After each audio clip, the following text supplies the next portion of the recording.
So today we have Dr. Ekta Kapoor who can address our grievances and also going to talk about her journey to success in the government sector. So Dr. Ekta Kapoor works as a scientist F in DST and heads the Frontier and Futuristic Technologies division. She is currently leading the National Mission, Cyber Physical Systems and National Mission on Quantum Technologies and Application. Also, she is monitoring the Quantum Enabled Science and Technology program, Department of at the DST. Dr. Kapoor is a PhD in pharmacology and head of the National Good Laboratory Practice Compliance Monitoring Authority, which has been established under the DST. She represents India in the meeting of OECD Working Party on GLP and is the current vice chair of the Working Party. Let's welcome her. Thank you so much for the kind introduction and my sincere thanks to Dr. Urvashi Sinha and her team for giving me an opportunity to interact with all of you present here. It's actually exciting to participate in such workshops meant only for women, although I had planned 99.99% to be there physically, but last minute exigencies in my department, which had come up due to the ongoing parliament session, I had to cancel my flights last evening, 7:30 p.m. It would have been really interesting to be with you. However, I would like to also tell you that I wanted to interact more on the topic just because, yeah, that's good that I can see the audience. Thank you so much. So overwhelming to see all women scientists and women present in the room. So let me tell you, let me share another thing. I represent the country in the OECD Working Party on Good Laboratory Practice. And good laboratory practice is actually a quality system which aims at giving certification for non-clinical health and environmental safety studies. It's all related to life sciences. But the working party is full of women.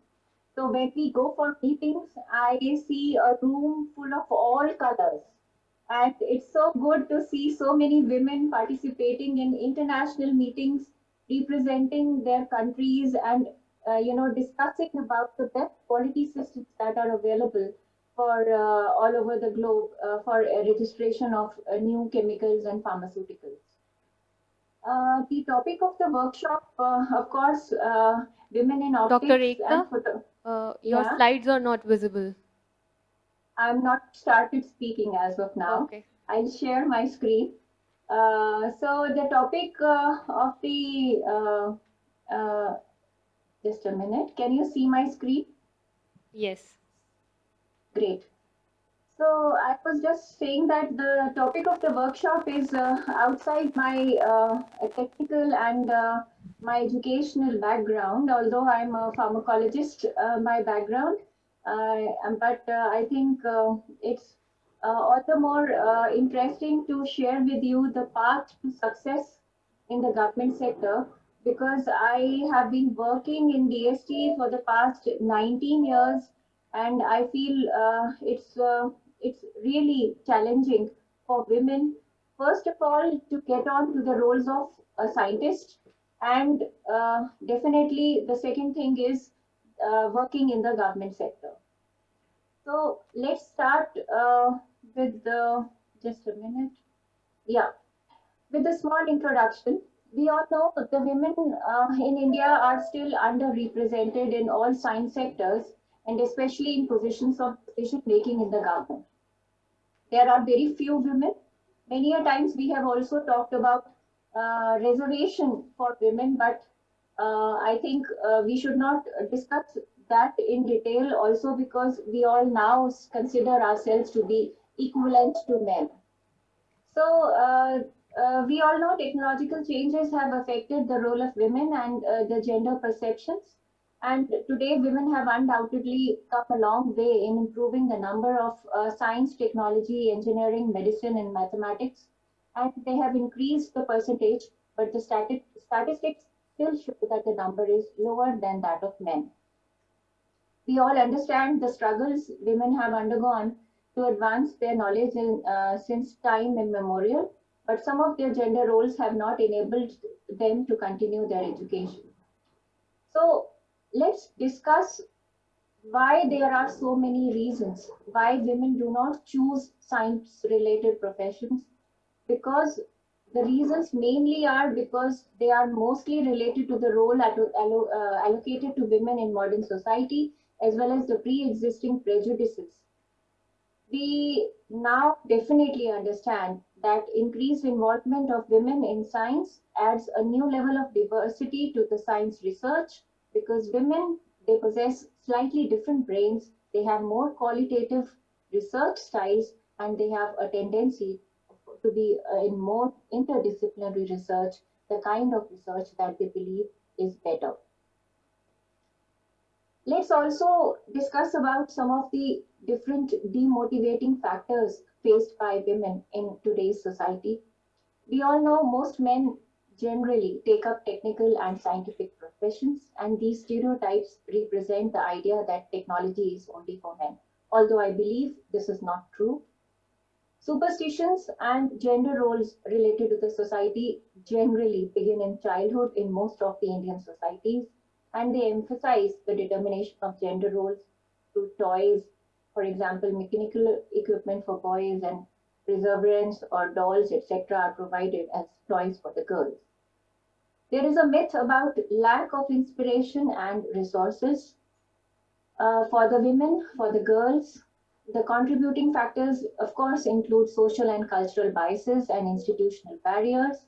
The situation is universal. Some countries and regions struggle to attract more girls to STEM, while others have difficulty to retain or promote women to the leadership roles. So, we are aware of this problem globally, and therefore, we have the women empowerment. We know women empowerment refers to empowerment of women, no matter how big or small the challenges that they face. Women empowerment has now become a breath of fresh air for many, giving them equal rights with men. And definitely, we as women do not want anything extra. We just want what is enjoyed by men. That's it. Women empowerment can be defined as promoting women sense of self-worth, their ability to determine their own choices, and their right to influence social change for themselves and others. It is closely aligned with female empowerment, a fundamental human right that's also key to achieving a more peaceful and a prosperous world. If we look at some figures, definitely it gives a sigh of relief that today India has more women STEM grads than the US or the UK or France. According to the World Bank, Indian women, which is 43%, outnumbered the STEM graduates in many developed countries like the United States, United Kingdom, Germany, and even France. In India, another good thing is that the number of males in STEM has been steadily declining in the last 3 years, but the number of females is on a constant increase. According to the Ministry of Education's data, the number of males has decreased from nearly 12.9 lakh. This is a little older data in 2017-18 to almost 11.9 lakh in 1920. And the number of females has actually grown from 10 lakh to 10.6 lakh during the same period. So, if we understand that yes, India is moving towards increasing the number of women in science, let us also understand what are the Indian government schemes to encourage women scientists. That is, the women scientist schemes running with the government of India under different ministries. So I already, heard that you all have knocked the doors of DST once or twice or even many times in the past for getting funding from DST, and we have a number of good schemes for women scientists in DST, not today or 5 years back, but yes, from very beginning of the department. Let me tell you, 19 years back or maybe 20 years back, when I appeared for an interview in DST for the role of a scientist, I was asked this question: what do you know about DST's work for women in science? And it was good that I could have gone through, although I had not taken any grants from DST that time, but I had gone through the entire women program of DST, and that helped. So we know about the Kiran scheme of DST started by the department and aimed to bring gender parity in science and technology sector by inducting more women talent in research and development domain. We have the WOS scheme, Women in Science scheme, having three components: WOS A, WOS B, and WOS C. Which is under the Kiran program. It offers job opportunities, including fellowships, unemployed women scientists and technologists, especially those who have taken a break from their careers to conduct research in the border areas of science and engineering. Then we have the Curie scheme again in DST, which is for only women universities, where the women universities are helped to build state-of-the-art research laboratories to develop research infrastructure and increase the women's participation in science and technology domain. We have also the Women Technology Park, which aims to promote research, development, and technology adaptation to improve the quality of life, women's working conditions, provide new opportunities for creative employment for women, especially in the rural areas, and increase the contribution of women scientists to technology-based development. We also have the Women Entrepreneur Quest under DST, which aims to strengthen and build a dynamic and supportive ecosystem for women entrepreneurs in India. The purpose of the competition is to encourage, promote, and demonstrate technology startups established by women entrepreneurs to enhance the skills of Government of India and to complement the national policy for entrepreneurs. We have our sister department in the same ministry, Ministry of Science and Technology. We have the Department of Scientific and Industrial Research, which runs a program called Technology Development Utilization Program for Women. It provides support for projects that are relevant to the development of technology and the use of technologies by women in scientific institutions with special emphasis. The goal is to meet the specific needs of women and increase their contribution in building technological capabilities. Women's scheme DST is the same as I already talked about, was A, B, and C scheme. We have the Gati program of DST, currently under the women scheme only. It is an online portal for science and technology resources for women. Gati actually evaluates the progress of various organizations participating in gender advancement based on well-defined parameters, while the online portal will provide the detailed information on government schemes, scholarships, fellowships, career counseling, and subject area experts in various disciplines. Gati is a comparatively newer program of DST, and within the department, we are trying to set up various centers of Gati in different organizations, and then they will be evaluated for their work done in gender equity. We also have the Indo-US Fellowship for Women in STEM, which encourages Indian women scientists and technologists to conduct international collaborative research at leading US institutions for 3 to 6 months period. Then within DST, we have the Vigyan Jyoti program to create an equal playing field with science, technology, engineering, and mathematics in higher education for gifted girls in high school. We all know about the Honorable Prime Minister's and the current government's Beti Bachao, Beti Padhao Abhiyan. This project is also a joint venture between Ministry of Women and Child Development, Ministry of Health, and the Ministry of Human Resource Development to ensure survival, protection, and empowerment of the girl child. Under the SERB, the Science and Engineering Research Board, we have the SERB Power program, which is promoting opportunities for women in exploratory science. This scheme aims to reduce gender disparities in science and engineering research funds in various S&T programs at Indian academic institutions and R&D laboratories. They address the relatively low participation of women scientists in research activities and identify and support competitive women researchers. The Department of Biotechnology, another sister department of DST, is also implementing the Biotechnology Career Advancement and Reorientation Program to encourage women scientists in the biotechnology research. Then, of course, at CSIR, we have it exempts the female researchers over the age of 55, it should be, sorry, for doctoral, no, it should be 45. I'm sorry for this typo error, for doctoral and postdoctoral research for the fellowship or association award. Not only these are the ongoing programs of the government for women scientists, but if we look at the future, we have the Science, Technology and Innovation Policy, which is now being drafted.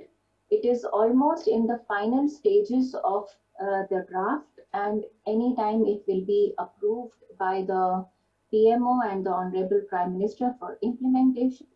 If we look at the Science, Technology and Innovation Policy, it has 11 chapters, and one of the chapters is on equity and inclusion. Let's find out what the government has proposed for equity and inclusion of women in the Science, Technology and Innovation Policy. So the chapter 7 of the policy addresses women in STEM. It is relevant for women only. The STIP focuses on facilitating women for STEM employment through measures such as more promotion opportunities, leadership positions, and support facilities such as crèches, which solves part of the problem. The policy focuses majorly on at least 30% representation of women in all decision-making bodies. The draft policy states there will be also enhanced representation of women at least 30% of the total strength in all decision-making bodies, including selection and evaluation committees, which will be mandated. A specific highlight of the policy is promoting talented women scientists in leadership positions across research and science administration to create inspiration for women aspiring to pursue science careers. And the policy also states that there will be equal opportunity in academics for women, along with candidates from rural, remote areas, marginalized communities, differently abled groups, irrespective of their caste, creed, religion, or race. So this gives a very promising figure of the coming of women in the coming years, and I think all of us, who are in our progress of our careers in science in this country, should take it as a very positive thing, which comes directly from the government. So many schemes, so many opportunities being offered to women scientists, and with this, I would now like to explain to you what has been my journey, and maybe some of you would like to take up the similar kind of activities in your career path.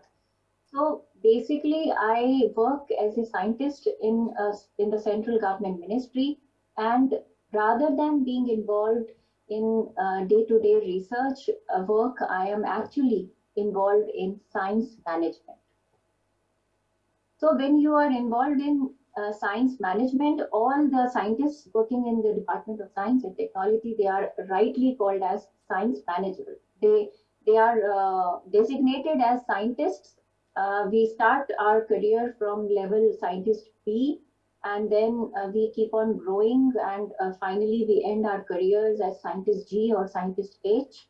But it is more or less, the entire thing is science management. So you're given an area where you have to manage. You get, to know about your program. You need to sensitize the target audience about the program. You need to organize many workshops, skill development activities as part of them. Then you receive some proposals. The proposals have to be screened and shortlisted and then funded, and then you have to monitor. So entire thing is actually rotating about science management. In this path, I must say, the path comes on its own. Once you are into it, you go getting deeper and deeper into the management part, you actually you need to learn moving on the path. Please remember, wherever you are or whichever career you pursue, the path will never change. You will have to devise a strategy for moving smoothly on it.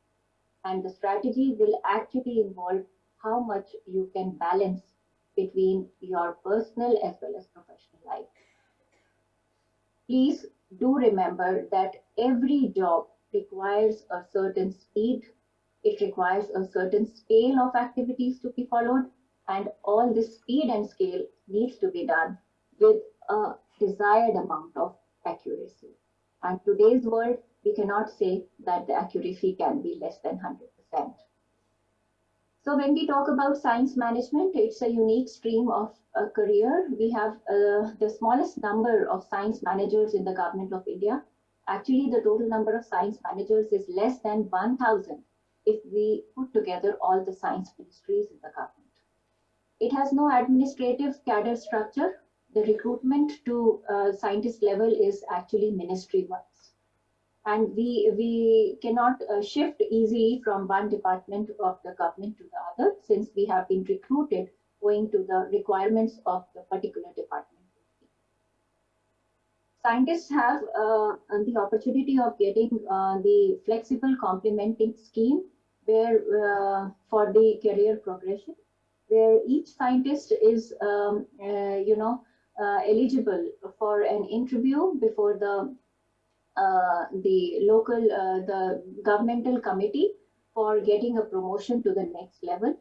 The career at the government ministries generally begins at scientist B, C, or D levels, and it ends at scientist G or scientist H level. If we compare the career of lab scientists with the science managers, a lab scientist is the basic responsibility is to carry out R&D, whereas for science manager, the basic responsibility is to fund the projects and implement the mission mode programs. Lab scientists will be working largely in their own domain area.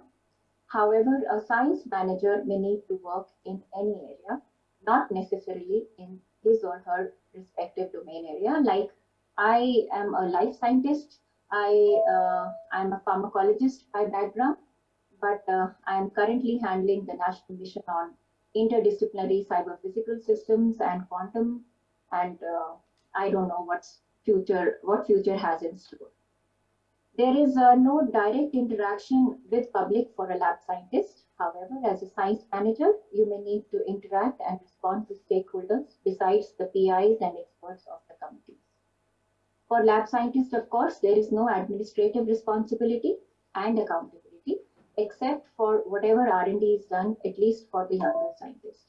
However, when you work as a science manager, right from the junior level scientist, you will have responsibility and accountability for whatever research projects are processed and sanctioned by you. So it's a big responsibility. I don't say we do all the things in the world, but yes, a science manager is expected to be a good combination of an outstanding scientist and an excellent administrator. So what are the key skills that can make you an effective science manager? It's actually a combination of professional skills, personal attributes, and an enabling environment. Believe me, all these three things are necessary to strike an exact balance between the professional as well as your personal life. A broad-based background in science and administration, such as knowledge of a funding agency processes, can significantly enhance a research manager's reach. There should be a natural flair for working with people, willingness to learn about new areas, and attention to details, and strong organizational skills, which are very, very crucial. And of course, nothing goes well unless and until you have an enabling and facilitating institutional work environment, which actually recognizes the value of your facilities. I would just like to list down the 10 qualities to be an effective science manager in the government. You need to boost your soft skills. your professional capabilities, ability to collaborate, network, taking responsibility, adaptability, problem solving attitude, and good communication skills. You need to be more proactive and be decisive about matters. Be efficient, effective, and communicative. You definitely need to collaborate with other counterparts in other departments or other colleagues working even in the R&D labs so that you are able to network with other administrators and get the required inputs which the government demands. You need to develop deep understanding of the subject area you are dealing with, even if it is not yours. So you can't say that, no, I have never worked in this area, I'll not be able to. No, you have to take the responsibility when you are given. You need to be responsible with sharing and handling of sensitive data and information. You need to participate in the onboarding processes and interact with everybody. You need to appreciate and support cultural diversity, which is available in all government institutions and organizations. Treat everyone fairly, be sensitive towards equity and inclusion. And of course, you need to be an active team player and show your unique qualities while contributing to the teamwork. Some must read and do things are you must know while working in the government what is an EFC proposal, how a cabinet note is formulated, what are the basic administrative rules, the FRs, SRs, the financial rules, the conduct rules of the government, the basic finance rules or the GFRs. You need to go through some part of your career through the vigilance manuals, rules and guidelines, importance of annual property returns so that you are not stuck up in any vigilance case, timely submission of your annual performance appraisal reports.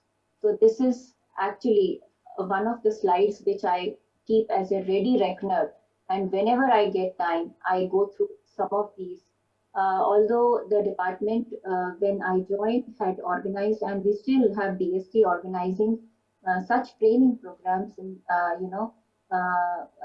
the newly recruited scientists are often subjected to such trainings where they would be exposed to the basic governmental functioning and what is expected of them when they work for the government. So almost at the end of my presentation, let's discuss something about the ethics and morals. Although the two words look very similar, there is definitely a difference between morals and ethics. Morals actually emphasize the widely shared communal or societal norms about what's right and what's wrong, whereas ethics leans towards decisions based upon the individual's character and the more subjective understanding of right and wrong by individuals. So morals will tell you whether a thing is right or it's wrong. But your ethics embodies your personal traits like honesty, accountability, integrity, transparency, and empathy. In the government, we are expected to be highly ethical, and ethics for successful science managers include maintain a high integrity, build your overall competence. Your overall conduct should be very graceful, you should be soft spoken, and good behavior with experts and PIs. You should always show a positive attitude towards work. You should be alert and prompt in responding to any official call or a message. You must make yourself independent in handling official matters. You must develop excellent writing, presentation, and oratory skills. The most important is you need to always carry your office with you. That means you cannot say that I was on a vacation, I was on a leave, and I was attending a wedding, so I could not attend this work or this mail or this call. You need to acquire indispensability, and for that, you must know even more than your boss. The whole thing is centered around that your commitment to your work must exceed your aspirations. And this and only this can help you to attain good heights. Finally, this is the last slide. So as I conclude, these are only my thoughts. The topic was a little different and I would say a little challenging because this is the first kind of a talk I have given in a forum where all technical talks would have taken place before me. But I would just like to state that there is no single recipe for success while working as a science manager or working in the government. Some individuals do have intrinsic qualities as a manager, while some need to develop them on the job through keen observation and learning. Of course, if there were a recipe, I believe it would be equal parts of your personal qualities, a strategy to work out things, tactics, collaboration with your co-workers, knowledge, experience combined with good ethical values. That's all. Thank you so much for your patient listening. Thank you, Dr. Ekta, for the insights into science management. Now the session is open for questions. Can you share a little bit about how many women there are in DST in roles such as yours or related? A very nice question, and I'm proud to share this figure with you. Out of the 18 divisions in the Department of Science and Technology, currently 11 divisions are headed by women. And the coming newsletter of the department this month, it's called The Strides, will have these details of how DST has slowly moved towards empowerment of women. And we will be, publishing this as a newsletter very soon. It also gives me immense pleasure to inform you that DST has also taken up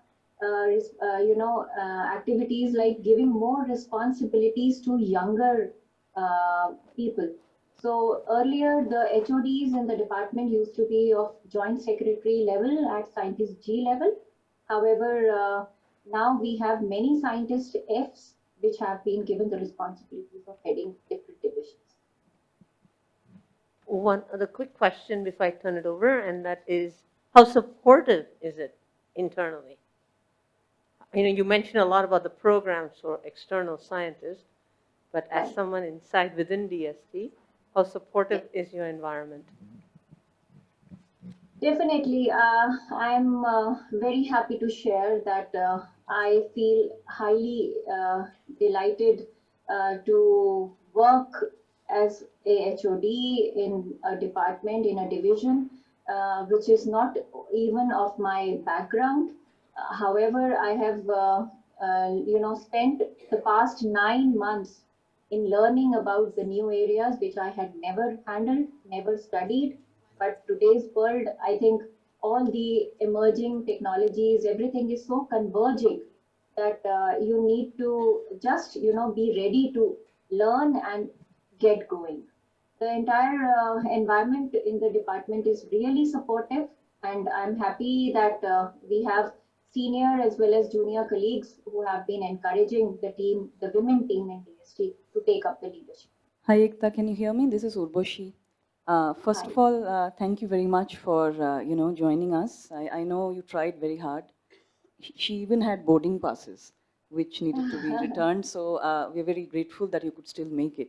So one thing that was missing in your presentation, if I may, was Yeah. why you decided to join DST and what inspired you to, I mean, you told us how one could go about doing this, but what is your personal inspiration behind taking up this journey? Very good question, but I thought it would be too personal if I would have shared. The young girls sitting here would not be, carried away by my experience. But definitely, I started my career as a research associate, research executive in the pharma industry because I'm a pharmacologist by background. And I worked for 4 years in the industry, worked with some of the very good companies like the Phoenicia Biotech and the Dabur Research Foundation here in Delhi and in the NCR area. I was actually working for the industry for registration of the new molecules, new compounds that are, subject to R&D in the big R&D centers of the pharma company. So while I was working there, I had to generate all the R&D data and then compile it and submit it to the various regulatory authorities like the Drug Controller General of India for getting the marketing approval. Not only in India, but even I had to work for the international dossiers, international regulatory affairs.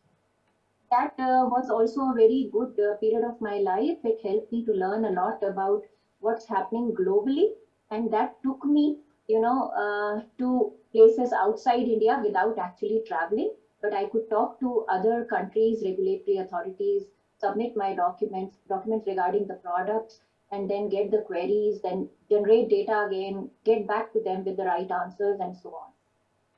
During all this, I got an opportunity to apply for a job in DST.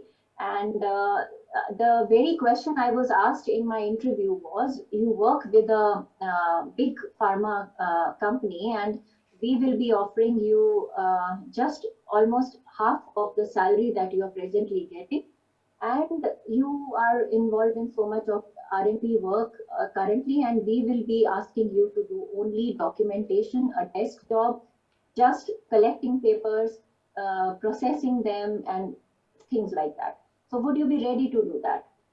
For a moment, yes, I was confused, but then I thought maybe the work that I was doing at that time, it did not actually involve direct research and development, but yes, it had actually trained me to communicate with people, to network with people, and I had started enjoying my job.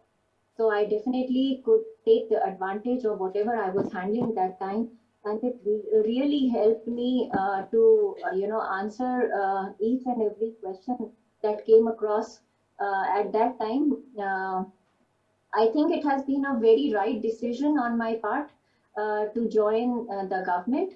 Had I been in the private sector, my growth had not had been even, I mean, monetarily, maybe it would have been higher, but I think the kind of exposure I got, the positions I was in, and today I'm representing the country in the International Forum of OECD. This has actually got a lot of confidence in me to perform, and all the motivation to perform at a young age so that I can carry it all across to do good deeds for the government in the coming years. So all of you are receiving the stipend on time? Yeah, DST is now fully functional and no grievances. Uh, in my institute, there are many students have not received the stipend for 6 months or so, or even a year. So This is for this is a major Inspire. problem. Yes, For yes, the Inspire. okay, I understand. And some projects also have not received funding, so they were selected in projects, and then they are working without stipend. Oh God. Yes. I cannot, take the responsibility for all divisions working in the department. But yes, if you have any this thing, you can write to me, and I will pass on the mail to the concerned officer. I had given my email in the presentation also. It's ekta.kapoor@nic.in. So I'll try Definitely. my level best to get you connected to the concerned officer so that they could take care of all these. Thank you. Thank you. So let's thank the speaker once again. Thank you. Why is Yeah, it that we don't get any replies from DST when we write? You know, whenever you write to DST at any level, there is no response which comes in. It's gotten a little better, I'll say, okay? But it has always been the rule that, I mean, there's no response going to come in. So it's very difficult. That communication is very difficult. So Ma'am, I can't say about different divisions. I don't even know which division are you approaching. But yes, we do have, all HODs have to ensure that whatever information or email or grievance is coming, it should be answered by the concerned officers. So whatever comes to my division, I ensure as a HOD that the information is passed down, and of course I get a email in copy to the response whatever has been given. But still, if there are some issues, they can be considered at a broader level. And I think Dr. Urvashi Sinha is in touch with me. So in case you have any specific query, I can get you connected to the concerned Okay, scientist. this is not specific, it's general. I've been in this for so many years, and I notice that it's a very difficult thing when somebody asks me, my students would ask me something, say, I don't know whether we can actually get something Ma'am, from let there. me tell you, the So, environment in DST has changed. it has, I agree, Yeah, yes. and the change will be visible. I think we all, we are all young people who have just taken up the roles of HODs. We are very energetic, enthusiastic, and we are so, so excited to work for the government. Yeah, thank So you so I much, hope, yes, I yeah, think it's thank you. showing up, yes, thank you. Thank you, ma'am. Thanks a lot once again, Ekta, for your time. Thank you. Thank you. Thank you. I sign out. Thank you. Bye. Well, it's been a wonderful 2 days. Everybody agrees? I mean, there have been some things that have been more interesting than others. We can all say that too. But I think this has been a great start. We hope you enjoyed all aspects of it. I was actually sitting on my computer and creating a survey. So hopefully we'll be able to ask you those questions and you can share what worked and what didn't work. Because we hope to learn, just like all of you are learning, we're also learning what works for something like this and what doesn't. What is missing, what should be changed, and what should definitely be kept. All right. So with that, I really, really want to thank Urvashi for all her hard work in breaking this into a reality. 2 months ago, this was just an idea in my head. Okay? And today, we have successfully completed 2 days of this meeting. So I cannot show my appreciation any more than just to say thank you. Let's give her a very big hand.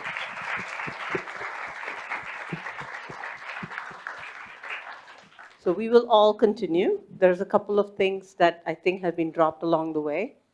We hope to have everybody be invited to join the LinkedIn group for WOPI, along with all the different social media, include a WhatsApp group, so you can continue to talk. I know certain issues have come up. Many of you are facing challenges and you're looking for help or support. So one of the things we can do is create some small groups of people who have similar problems, who can talk and others can help guide them. Whether that's family pressures, difficulty PhDs, problematic advisors, any of those challenges, okay? So this is what this is about. It's about building community so we can help each other out. We are all there to help you. You heard that in multiple forums that we want to give back. That's what this is, and help support you to get to the highest possible level you want to achieve. Remember, you heard that too. Everybody's unique, and what you want to get to and do is up to you and you alone. Not your family, not your husband, not anybody else, not your advisor, only you. So we want to empower you. Okay? All right, with that, there's a few more decks of playing cards that I sorted during the talk. So if somebody wants still one, they can grab one from here.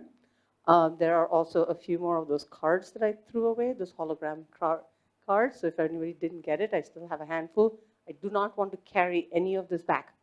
I brought it in my luggage. I need to get rid of everything I have in my bag. So you're going to have to help me do that. Okay? So let's enjoy the last poster session, the banquet today, and we reconvene in this room at 7 o'clock when we have our closing, our thanks and closing remarks, and then poster prizes. Everybody remember that. We said there were lots of poster prizes, so poster prizes, and then of course the banquet. Okay? Thank you.